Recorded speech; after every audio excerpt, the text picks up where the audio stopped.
Okay, this makes me nervous, but it's something that needs to be talked about.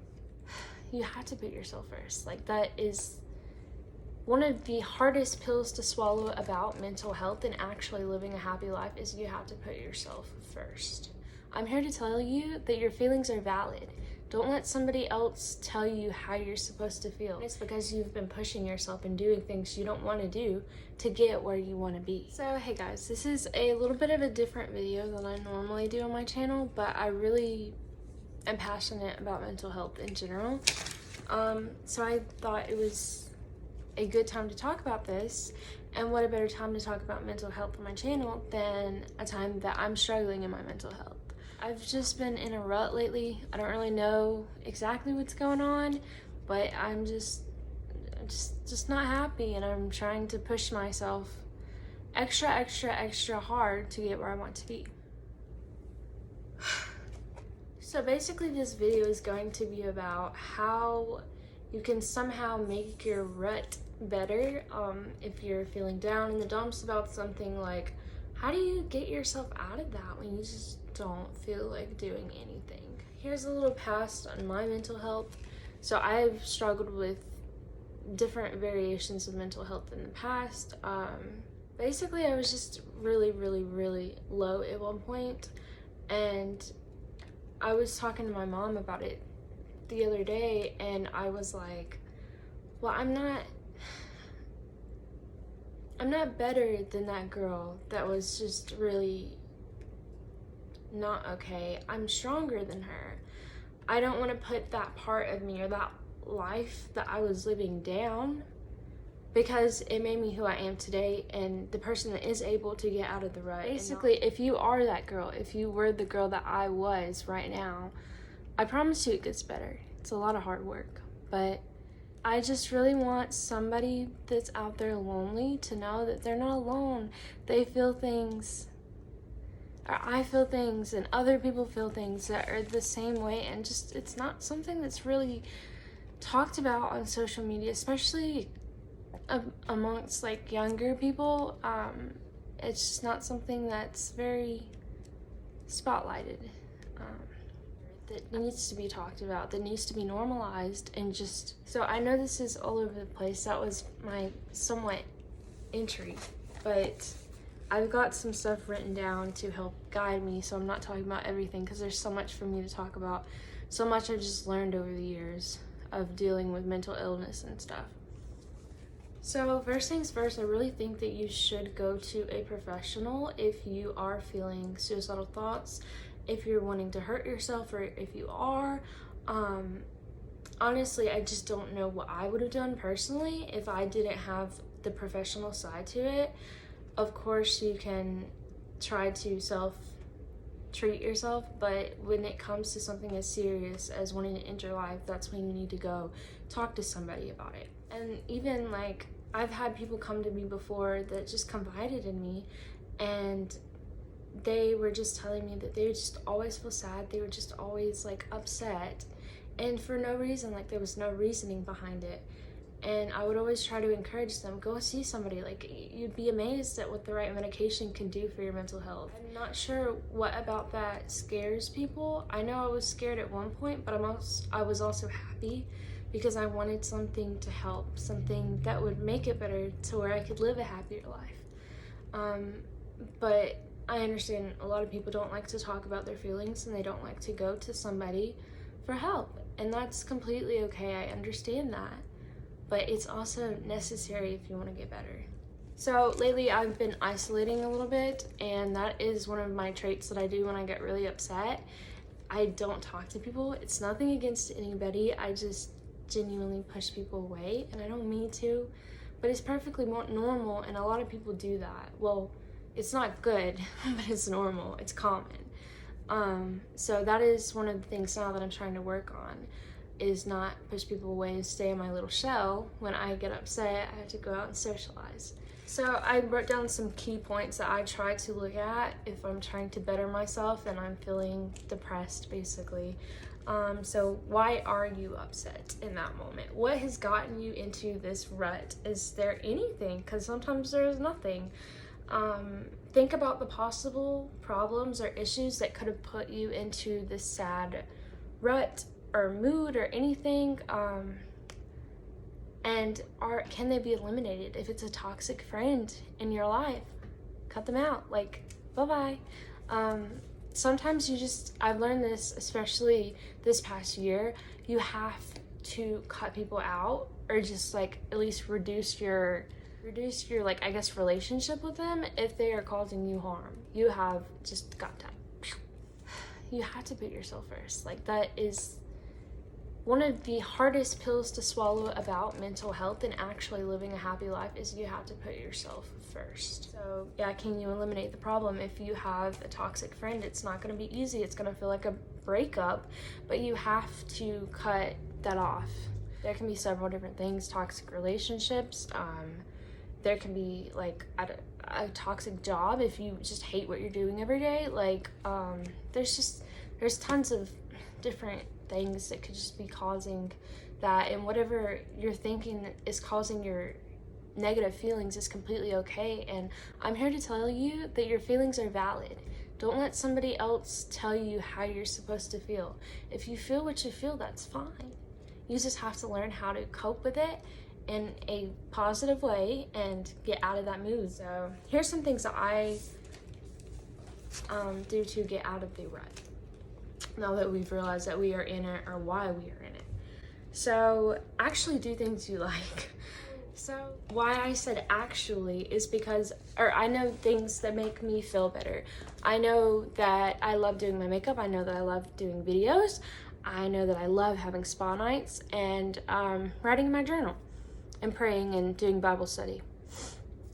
But I don't do them when I get upset. I sit there and I play Sims.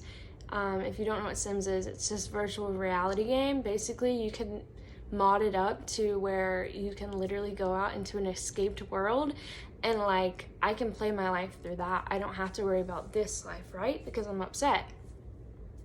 What good does that do me? Yeah, it's fine every now and then to play for just like entertainment, but I don't play for entertainment. I sit there and I do it 24/7. And I know that's not good, but I've noticed when I get upset, that's what I tend to do. What I need to do is literally push myself. There was a podcast I was listening to the other day, and I think it was Mel Robbins who was talking about this, and she said the 5-second rule. So she was like, if you don't want to do something, 5, 4, 3, 2, 1 it, and when that 1 hits, you get up and you do it, whether you want to or not. And another thing is, when I was talking to my therapist, she was telling me, if you keep doing the things that you think you don't want to do but normally make you happy, if you just continue to do it through the unwant part, then eventually things will get better. Next thing you know, you'll wake up and you're like, wow, things are looking up for me. And it's because you've been pushing yourself and doing things you don't want to do to get where you want to be. So mine is makeup and beauty related and self-care related, but it could be anything. Just do what you're passionate about. And I have a hard time trying to incite people on their passions, because sometimes I feel like I'm so narrowed down to makeup and skincare that I just don't have that many passions. But I'm trying to go out of my comfort zone and try new things and do new hobbies and stuff. Just to keep me occupied and, like, I don't know, have a variety of things in life. My thing was, I would literally look up depressing songs and like binge listen to them. Yeah, that's not good. If you're already feeling sad, if you're crying, don't put on music that makes you sadder. That is, of course, unless you want to go sadder, because that's what I would do. I was like, I like where I'm at, I'm comfortable, I like being sad, I know this feeling, let me stay here, because it's so much easier to stay there than to get out of it and to be happy, because that get out of it part is hard. The happy, what I'm trying to say is, if a certain song makes you sad, if a certain movie makes you cry and makes you think about what you're sad about, then you need to like stray away from that for a little bit. It's like, hey, it's okay to occasionally listen to a sad song and just feel your emotions, but not when you're feeling that sad already. I know that's something I still struggle with. If I'm feeling upset about something, I will listen to sad songs, and that's something I have to do a conscious effort of when I'm sad to not do.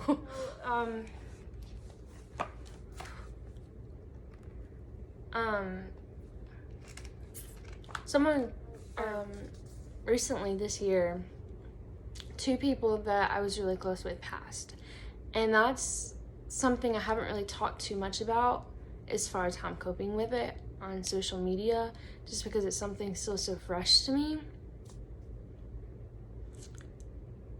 And honestly, when it happened, I was like, I'm not coping with this right. Like, this isn't how I should feel. I'm supposed to feel a certain way, right? And honestly, everybody's stages of griefs are different. Whether it be a relationship that you've broken up with and you broke off, or somebody passing, everybody handles everything differently. What I've had to realize is what is a healthy way to cope with bad things in life, whether it be something as simple as you spill your coffee all over yourself, compared to something big in your life, such as maybe a breakup, or even worse, somebody passing. You just have to realize what is a good, healthy coping mechanism for how you're feeling compared to what is a bad coping mechanism, and what helps you get through. So I found personally with my grief process, I need to learn to cope healthily, and I need to let my emotions sink in, as hard as that can be, to just sit there and take it and be like, oh wow, this is how I feel and I really don't like it. I think it's really important, whatever you're going through, that involves like heavy emotions, to just feel it sometimes, but don't dwell on it. Cope, but don't dwell on it. And I find that's what has really helped me get through this. I don't want this to be a really long video. I just wanted to touch base and start something new on my channel, something almost inspiring to somebody who may be going through something. I just want you to know you're not alone. I'm always here. My DMs are open on Instagram. Honestly, just push through. Like, it's gonna be hard. It's not gonna be easy. Nothing good in life comes easy. And that's honestly so true. So try your hardest not to get too deep down in the rut, and do things that make you happy and that you're passionate about. If you don't know what you're passionate about, find something. Try new things, because at least it's kind of fun along the way. And then eventually, next thing you know, you'll wake up and you're like, I feel better. I'm in a good place now. And it's because of all that hard work you put in.